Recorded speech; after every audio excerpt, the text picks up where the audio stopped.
देश के नए राष्ट्रपति का चयन होने में अब सिर्फ 2 दिन का समय बचा है, लेकिन अपने अपने प्रत्याशी को लेकर रस्साकशी अभी भी जारी है। विपक्ष ने इस बार बीजेपी के पुराने साथी रहे यशवंत सिन्हा पर अपना दांव खेला है, जो कि फिलहाल टीएमसी में शामिल हो गए थे। लेकिन अब जब राष्ट्रपति उम्मीदवार बनाए गए तो फिर टीएमसी को भी टाटा बाय बाय बोलना पड़ा। वहीं एनडीए की राष्ट्रपति प्रत्याशी हैं द्रौपदी मुर्मू, जिनका जीतना लगभग तय हो चुका है।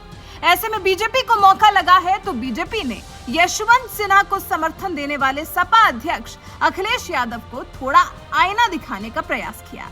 उत्तर प्रदेश के दोनों डिप्टी सीएम ने साथ मिलकर, यानी कि ब्रजेश पाठक और केशव प्रसाद मौर्य ने एक साथ अखिलेश यादव के यशवंत सिन्हा को समर्थन देने को लेकर तंज कसा।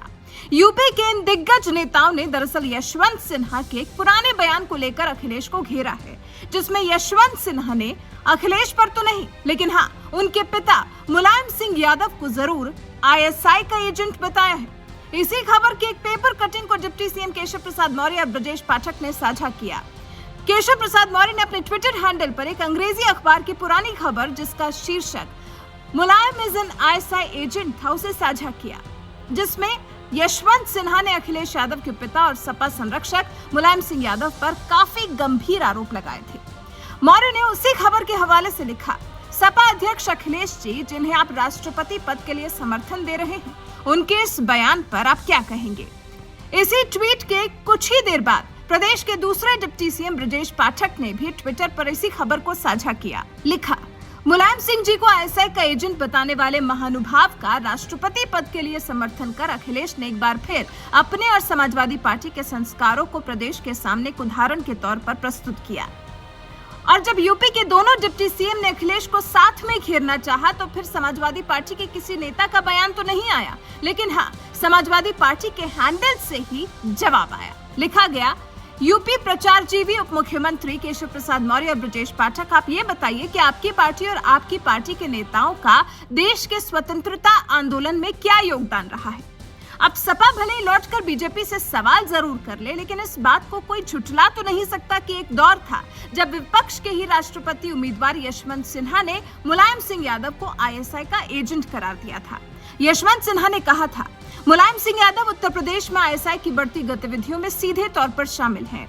काठमांडू में आईएसआई एजेंटों की मेहरबानी करने वाले नेपाल के सांसद मिर्जा दिलशाद बेग के साथ उनके घनिष्ठ संबंध के कारण उन्हें रक्षा मंत्री बनने का कोई नैतिक अधिकार नहीं है।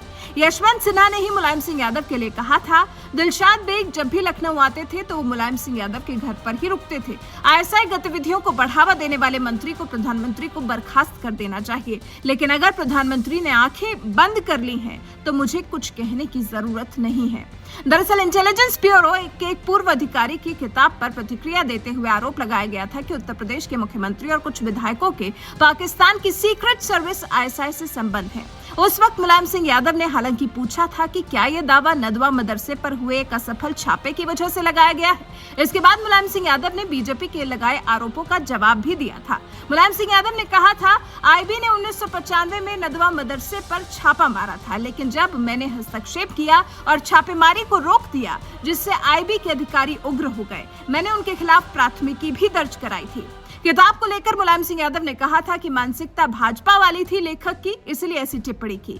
यहाँ आपको कोई कंफ्यूजन ना हो, इसके लिए हम आपको बता दें कि जो यशवंत सिन्हा की तरफ से मुलायम सिंह यादव पर आरोप लगाए गए थे, वो उस समय के थे जब 1996 से लेकर 1998 के बीच में मुलायम सिंह यादव देश के रक्षा मंत्री हुआ करते थे।